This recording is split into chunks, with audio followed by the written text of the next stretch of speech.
আসসালামু আলাইকুম দর্শক, এর মধ্যে নিশ্চয়ই আপনারা শুনেছেন যে আওয়ামী লীগের রাজনীতি নিষিদ্ধ করা হয়েছে সাময়িকভাবে। বিচারিক প্রক্রিয়ার মাধ্যমেই এটি আনুষ্ঠানিকতা পাবে। বিচারে কি আসবে সেটি আমরা অনেকেই অনুমান করতে পারি। উপদেষ্টা পরিষদে জরুরি বৈঠক বসেছিল রাত 8টায়, আপনারা জানেন, এবং তারপর থেকে গণমাধ্যমের অধীর অপেক্ষা ছিল, গণমাধ্যমের দিকে দৃষ্টি রাখছিল দেশের কোটি কোটি মানুষ। যদিও ধারণা করা হচ্ছিল যে এ ধরনের একটি সিদ্ধান্ত আসতে যাচ্ছে, আবার কেউ কেউ মনে করেছিলেন যে না, আপাতত হয়তো আওয়ামী লীগের নিবন্ধনটি বাতিল করা হবে। তবে জাতীয় নাগরিক পার্টি সহ তাদের সাথে সংহতি প্রকাশ করা বেশ কয়েকটি ইসলামী দলের নেতাকর্মীরা যে অবস্থান নিয়েছিলেন, যুদ্ধাঙ্গী অবস্থা, তারা 1 ঘন্টা আলটিমেটাম দিয়েছিলেন। তারপরে আলটিমেটামের বিষয়টি যখন সময়সীমা যখন শেষ হলো, তখন তারা মার্চ টু যমুনা করলো, হোটেল ইন্টারকন্টিনেন্টালের সামনে এসে সেখানে তারা অবস্থান নিল। তো সেই অবস্থা থেকে আওয়ামী লীগ নিষিদ্ধ হতে যাচ্ছে, আস্তে আস্তে মানুষ এই ধারণায় পৌঁছেছিল। এবং এটি আগে থেকেই বলা বলি হচ্ছিল যে এই যে বৃহস্পতিবার থেকে প্রথমে বসা হলো প্রধান উপদেষ্টা বাসভবনের সামনে অবস্থান কর্মসূচি, হঠাৎ করে এরকম যুদ্ধাঙ্গী মনোভাব কেন? এবং এরকম আমাদের মতো অনেকেই বলেছেন যে এটি প্লট নির্মাণ করা হচ্ছে।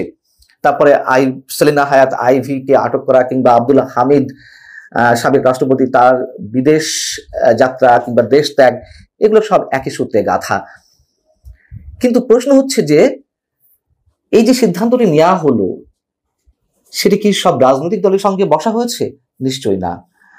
এবং বিএনপি তো তার অবস্থান আগেই জানিয়ে দিয়েছে যে এ সম্পর্কে সিদ্ধান্ত নেবে জনগণ। এবং আরো বেশ কয়েকটি দল, অধিকাংশ দল এ বিষয়ে একেবারেই নারাজ ছিল যে আওয়ামী লীগের নেতাকর্মীদের বিচার আমরা সবাই চাই, যারা অপরাধী, যারা লুটপাটকারী, যারা দুর্নীতিবাজ, হত্যাকাণ্ডের সঙ্গে জড়িত, অবশ্যই সবার বিচার, এ ধরনের সবার বিচার আমরা সবাই চাই।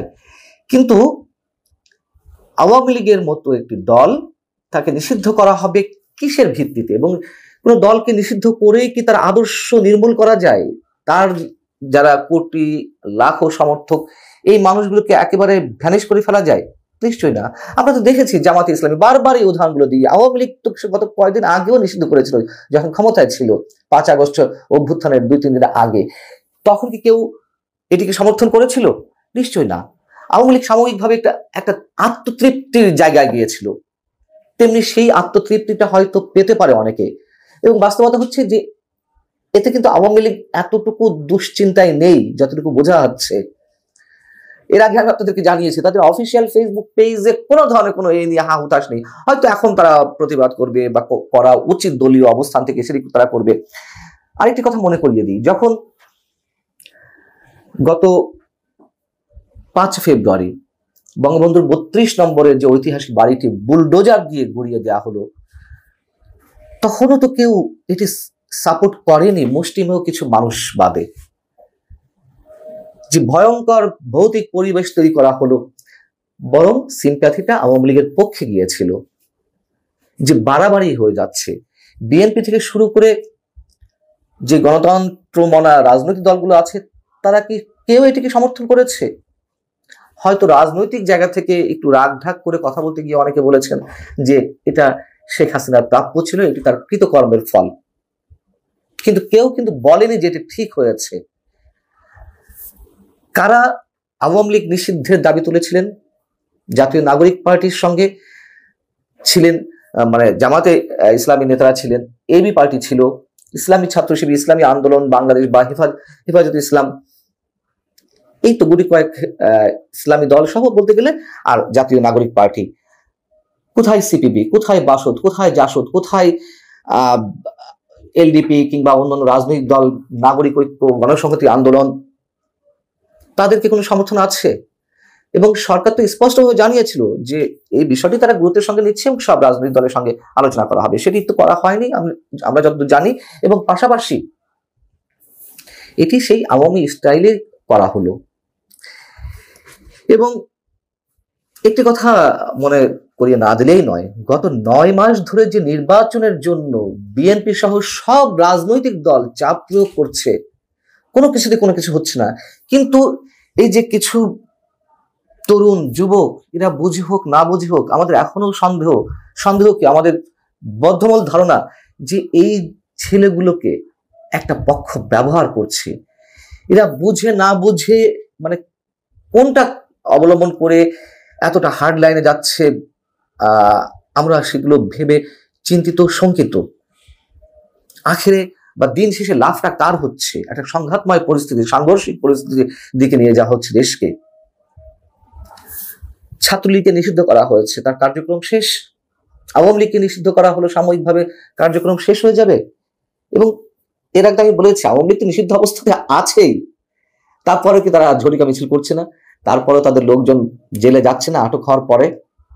এখন কি থেমে থাকবে? যদি থেমে থাকে ভালো কথা, কিন্তু অভিজ্ঞতা তো সেটি বলে না, বরঞ্চ উল্টোটাই হওয়ার কথা। জামাতকে যে নামতে দেওয়া হয়নি 2009 থেকে 2024 পর্যন্ত, তাতে জামাত কি তার শক্তি ক্ষয় করেছে, শক্তি হারিয়েছে, নাকি আরো বেশি শক্তি সঞ্চয় করেছে? এবং একটি উদাহরণ আমি আপনাদেরকে দিয়েছিলাম যে আওয়ামী লীগকে 1970-এ তৎকালীন সামরিক শাসক ইয়াহিয়া নিষিদ্ধ করেছিল, কিন্তু এই নিষিদ্ধ অবস্থাতেই আওয়ামী লীগের নেতৃত্বেই তো দেশ স্বাধীন হয়েছিল। এগুলো একটা জিদাজিদি পর্যায়ে গেছে এবং ছাত্ররা মনে করছে, ছাত্ররা মানে জাতীয় নাগরিক পার্টির সঙ্গে যারা জড়িত, তারা খুব বড় বিজয় অর্জন করলো। যাও, এই বৈঠকে আর কি সিদ্ধান্ত হয়েছে? আন্তর্জাতিক অপরাধ ট্রাইব্যুনালের আইনের সংশোধন অনুমোদন করা হয়েছে এবং এতে করে আন্তর্জাতিক অপরাধ ট্রাইব্যুনাল কোনো রাজনৈতিক দল তার অঙ্গ বা সংগঠন বা সমর্থক গোষ্ঠীকে শাস্তি দিতে পারবে এবং আন্তর্জাতিক অপরাধ ট্রাইব্যুনালে বাংলাদেশের আওয়ামী লীগ ও তার নেতাদের বিচার কাজ সম্পন্ন না হওয়া পর্যন্ত দেশের নিরাপত্তা ও সার্বভৌমত্ব রক্ষা, জুলাই আন্দোলনের নেতাকর্মীদের নিরাপত্তা, আন্তর্জাতিক অপরাধ ট্রাইব্যুনালের বাদী ও সাক্ষীদের সুরক্ষার জন্য সন্ত্রাস বিরোধী আইনের অধীনে সাইবার স্পেস সহ আওয়ামী লীগের যাবতীয় কার্যক্রম নিষিদ্ধ করা। এবং এইগুলো করে আরেকটা উত্তেজনার সৃষ্টি করা হলো। এবং আমি প্রথম দিনেই বলেছি যে এগুলো সব একই সূত্রে গাথা। সাবেক রাষ্ট্রপতি আব্দুল হামিদের দেশত্যাগ কিংবা সেলিনা হায়াত আইভীকে আটক করা। আরো যেটি বলেছিলাম যে রিফাইন্ড আওয়ামী লীগ করার যে একটি চিন্তা ভাবনা ছিল আওয়ামী লীগের মধ্যে থেকে, যেগুলো জানা যাচ্ছিল এবং এই মানুষগুলোর নেতৃত্বেই করার কথা ছিল, সেটিও যাতে না হয়। আরো যে সন্দেহ যে এর মধ্য দিয়ে একটা তুমুল উত্তেজনা পরিবেশ সৃষ্টি হবে, তার মধ্য দিয়ে সরকারের আর যেসব কাজ করার কথা সেগুলো নির্বিঘ্নে করে ফেলতে পারবে, এরকম অনেকের ধারণা।